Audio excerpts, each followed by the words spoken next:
তবে আমার মনে হয় যে যে পরিকল্পনা শেখ হাসিনা করেছেন বা বিবিসির যে প্রতিবেদন বলছে যে আওয়ামী লীগের একদম সর্বোচ্চ নেতৃত্বে সজীব ওয়াজেদ জয়, তারপর হচ্ছে যে আপনার কি বলে যে পুতুল, আর এর পাশাপাশি শেখ রেহানার ছেলে রাদওয়ান মুজিব সিদ্দিক ববি ৪৪ বছর পরে আওয়ামী লীগের শীর্ষ নেতৃত্বে পরিবর্তন আসছে। অনেকে বলছেন ভারতের যে কংগ্রেস, সোনিয়া গান্ধীর ছেলে রাহুল গান্ধী এবং প্রিয়াঙ্কা গান্ধী, একসময় ভারতের স্বাধীনতা এনে দেওয়া মহাত্মা গান্ধীর এই দলটা খুবই জনপ্রিয় ছিল। বাট পরবর্তী সময় রাজনৈতিক ব্যর্থতায় এই দলটা আস্তে আস্তে নিজেদের ঐতিহ্য হারিয়ে ফেলে। দুর্নীতি সহ বিভিন্ন কিছুতে কানেক্ট হওয়ার পর জনগণ এই দলটাকে একটা পর্যায়ে বয়কট করে। আর মোদির এই সরকার ক্ষমতায় আসার পর থেকে রাহুল গান্ধীর এই দলটা টোটালি আউট অফ মার্কেটে ছিল। বাট লাস্ট ইলেকশনে হোয়াট এ কামব্যাক। এখন বিবিসির প্রতিবেদনটি বলছে যে ভারতে অবস্থানরত শেখ হাসিনা আওয়ামী লীগকে পুনর্গঠিত করার জন্য অথবা নেতৃত্বে আগামী দিনে কারা আসবে, তো সেখানে সজীব ওয়াজেদ জয়, কন্যা সাইমা ওয়াজেদ পুতুল, এই দুইজনকে নির্দিষ্ট দায়িত্বে দিয়ে আওয়ামী লীগের শীর্ষ নেতৃত্বে আনার পরিকল্পনা চূড়ান্ত করেছেন। তবে সজীব ওয়াজেদ জয় রাজনীতির মাঠে একদমই পারফেক্ট না, একদমই পারফেক্ট না। সাইমা ওয়াজেদ পুতুল মোটামুটি ঠিক আছে, আর শেখ কি বলে যে রাদওয়ান মুজিব সিদ্দিক ববি মোটামুটি ঠিক আছে সজীব ওয়াজেদ জয়ের তুলনায়। কারণ আপনি যদি টোটালি কম্পারিজনে নেন, এই দলটাতে ওই যে পরিবারতান্ত্রিক যে সিস্টেম, আওয়ামী লীগ বলেন, বিএনপি বলেন, জাতীয় পার্টি বলেন, এই পরিবারতান্ত্রিক সিস্টেমের মধ্যে হয় কি যে নতুনত্ব আসে না, যোগ্য হোক অযোগ্য হোক। সাইমা ওয়াজেদ পুতুলের তুলনায় সজীব ওয়াজেদ জয় অনেক পিছিয়ে। আমার তো মনে হয় তিনি ঠিকমতো কথাই বলতে পারেন না।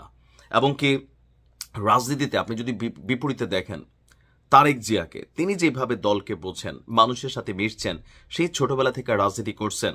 রাজনীতি তো হুট করে আইনে একটা পদে বসা কোনো বিষয় না। এটা হচ্ছে কি ওই যে আব্বাকে পছন্দ করছে, আম্মাকে পছন্দ করছে, নানাকে পছন্দ করছে, দাদাকে করছে, সেই সূত্রে এই ফ্যামিলির ব্লাড হওয়ার কারণে আপনার একটা পদে বসে গেলেন। কিন্তু এতে আওয়ামী লীগ নামক দলটার ভবিষ্যৎ কি আসলে থাকবে?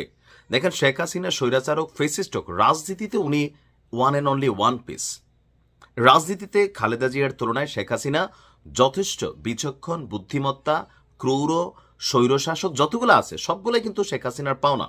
মানে স্বাধীনতা পরবর্তী বাংলাদেশে মানে আমাদের যে রাজনীতি আমরা গতানুগতিক দ্বারা দেখে আসছি, তো সেই জায়গায় সজীব ওয়াজেদ জয় আমার কাছে মনে হয়েছে যে দলটির একদম শীর্ষ নেতৃত্বে দলকে ডুবানো ছাড়া, দলকে সংগঠিত করা ছাড়া, সংগঠিত করার মতো যোগ্যতা সজীব ওয়াজেদ জয়ের নেই। বাট বাকি দুজন যারা আছে তাদের ভূমিকা হয়তো প্লাস মাইনাস থাকবে।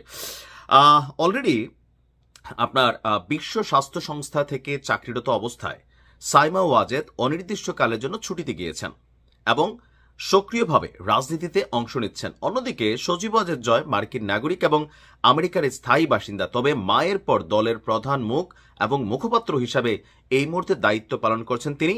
দেশ বিদেশের মিডিয়াকে সাক্ষাৎকার দিচ্ছেন। কিন্তু বাংলাদেশের জনগণের কাছে তার এই বক্তব্যগুলো কতটুকু টাচ করতে পারছে? আমার মনে হয় যে আওয়ামী লীগের এরকম শীর্ষ পদগুলোতে শেখ পরিবার থাকবে, বাট এর পাশাপাশি ভালো যারা মানুষ, যারা কথা বলতে পারে, জনগণকে বোঝে, এই এলিট ক্লাস যে রাজনীতি অথবা স্যুট বুটের যে রাজনীতি, সেখান থেকে বের হয়ে এসে আগামী দিনে আবার আওয়ামী লীগ 20 বছর পরে আসুক, 30 বছর পরে আসুক, বাট নেতৃত্বে ভালো মানুষ থাকতে হবে যারা মানুষের কথা বোঝে, জনগণের কথা বোঝে। আর নয়তো এইভাবে আবারও যে কোনো সময় পরিস্থিতি খারাপ হবে, সব পালাই যাবে। এই যে ধরেন আওয়ামী লীগের দীর্ঘ সময়ের রাজনীতির মধ্যে কারা কানেক্ট হয়ে গেছে, কেন এই অধপতন হয়েছে, আপনি যদি একটু ভালো করে নর্মাল বিশ্লেষণ করেন, দলটা মূলধারার নেতাকর্মীদের থেকে আলাদা হইয়া টাউট বাটপার হুট কইরা আইসা ওই কিছু কর্মকাণ্ড কইরা টাকা পয়সা ঢাইলা অথবা বিভিন্ন প্রোগ্রামে মানুষ টানুষ নিয়ে গেঞ্জি শার্ট প্যান্ট বিরিয়ানি খাওয়াইয়া একটা মাঝখানে দল তৈরি হয়ে গেছিল। এরা চট করে দলের কমিটিতে ঢুকে গেছে, এরা চট করে ধরেন বিভিন্ন সিন্ডিকেট তৈরি করে ফেলছে, রাতারাতি হাজার কোটি টাকার মালিক হয়ে গেছে। তো এই দলটার এই যে মাঝখানের যে পার্টের নেতৃত্বে যারা ছিল, তারা তো ভাই রাজনীতি করে নাই, তারা করছে লুটপাট। আর এজ এ রেজাল্ট হয়েছে কি, যখন আওয়ামী লীগের দুঃসময় আসছে, তাসের ঘরের মতন আওয়ামী লীগের রাজনীতি ভেঙে গেছে। প্রশাসনকে ম্যানুপুলেট করে ফেলছে। এই কাজগুলায় রাজনীতি হয় নাই, দুর্বৃত্তায়ন হয়েছিল। ভালো কাজ হয়নি তা না, ভালো কাজ হয়েছে, কিন্তু খারাপ কাজের ইস্যুটা সোশ্যাল মিডিয়া সবকিছু মিলে আওয়ামী লীগ ধসে গেছে। সো নেতৃত্বের জায়গাতে আওয়ামী লীগকে আগামী দিনে যারাই আসবে, প্রথমত দেশের মানুষের পালস বুঝতে হবে, দেশের প্রতি ভালোবাসা থাকতে হবে। আর তো সেই জায়গাতে সজীব ওয়াজেদ জয় যদি দলটির প্রধান জায়গাতে থাকেন, আমার মনে হয় এটা রং ডিসিশন হবে। এখানে তুলনামূলক সাইমা ওয়াজেদ পুতুল যদি পরিবার থেকে নিতে হয়, তাহলে দলটির প্রধান দায়িত্বে সাইমা ওয়াজেদ পুতুল, তিনি ভালো করবেন, কথাবার্তা বলতে পারেন, বেশ কিছু দায়িত্ব পালন করেছেন। সজীব ওয়াজেদ জয় ঠিকমতো বাংলাই বলতে পারেন না, এটা অনেকেই বলেন। আর রেদওয়ান সিদ্দিক ববি, তারাও মাঠের রাজনীতিতে কতটুকু অ্যাক্টিভ ছিল জানি না।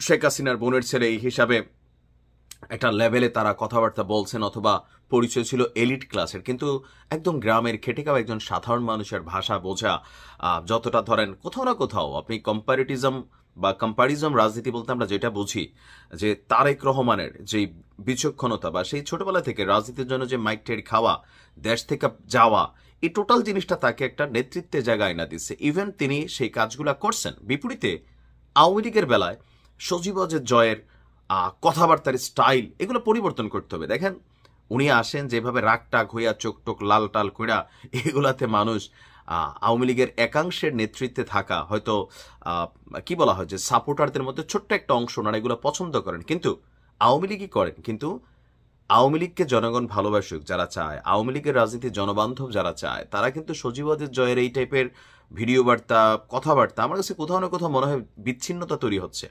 যেভাবে গোছানোর দরকার ছিল, এটা একটা আলাদা ক্ষমতা। শেখ হাসিনা যেমন দরকার হলে কান্না করতে পারেন, ফান করতে পারেন, ওনার অনেকগুলো গুণ আছে, নেগেটিভ গুণের পাশাপাশি পজিটিভ গুণ আছে যেটা রাজনীতিতে কাজে দেয়। সময়ের সাথে কার সাথে মিশতে হবে, কোন সুরতে আসতে হবে, কোন কথা বলতে হবে, কিভাবে শাসাইতে হবে, এটা ভাই আলাদা একটা জিনিস। তো রাহুল গান্ধী, প্রিয়াঙ্কা গান্ধী, তাদের ক্যারেক্টারটা আলাদা। ভারতের রাজনীতিতে প্রিয়াঙ্কা গান্ধীর তুলনায় সোনিয়া গান্ধীর ছেলে বা রাজীব গান্ধী বা মহাত্মা গান্ধীর নাতিপতি হিসেবে তারা, আপনি দেখেন যে রাহুল গান্ধী তিনি আগাই গেছেন, প্রিয়াঙ্কা গান্ধী কিন্তু সেই তুলনায় আগাইতে পারেন। কারণ ভারতের জনগণ তার বব কাটা চুলের স্টাইল দেখলেই মনে করছে এটা তো আমাদের দেশ না, আমাদের লোক না। কেন? ভারতের অধিকাংশ নারী হিন্দু, তারাও কিন্তু পূজা অর্চনা বা বিভিন্ন যেই জিনিসগুলা আমার লোকটা মনে করতে পারে নাই। কিন্তু রাহুল গান্ধীর সর্বশেষ যে রাজনীতি, এই বড় বড় দাড়ি, ইয়া বড় চুল, আপনি দেখছেন তো, it's a part of politics. So Rahul Gandhi এখানে সফল হয়েছে, বাট বাংলাদেশে শেখ পরিবারের রাজনীতিতে আগামী দিনে ববি, তারপর হচ্ছে যে পুতুল, এবং আমরা যদি জয়কে কম্প্যারিজম করি, তো সেইখানে পুতুল আগায় আছেন। তো দলটার মধ্যে বাহিরের মানুষ যারা আছেন, রাজনীতির জন্য খাটছেন, আওয়ামী লীগের জন্য খাটছেন, ওরকম একটা কি বলা হয় যে টোটাল সার্কেল তৈরি করতে পারলে হয়তো আগামী দিনে আবার পজিটিভ হবে। আর এলিট ক্লাসকে যত আপনি কানেক্ট করবেন, যেটা গত 15 বছরে হয়েছে, ব্যবসায়ী, তারপর হচ্ছে লুটেরা শ্রেণী, এগুলো আপনার দলকে আরো ডুবাবে। আপনি আস্তে আস্তে বুঝবেন যে এদেরকে নেতৃত্ব দিবেন, এরা কথা বলবে যে দেখেন আরাফাত জয়, সরি কি আরাফাত তলে তলে কত বড় ঘটনা ঘটাইছে, এখন দেখা যাচ্ছে ডিপ স্টেটের এজেন্ট। তো এখানে অনেক সাবধানতা অবলম্বন করতে হবে।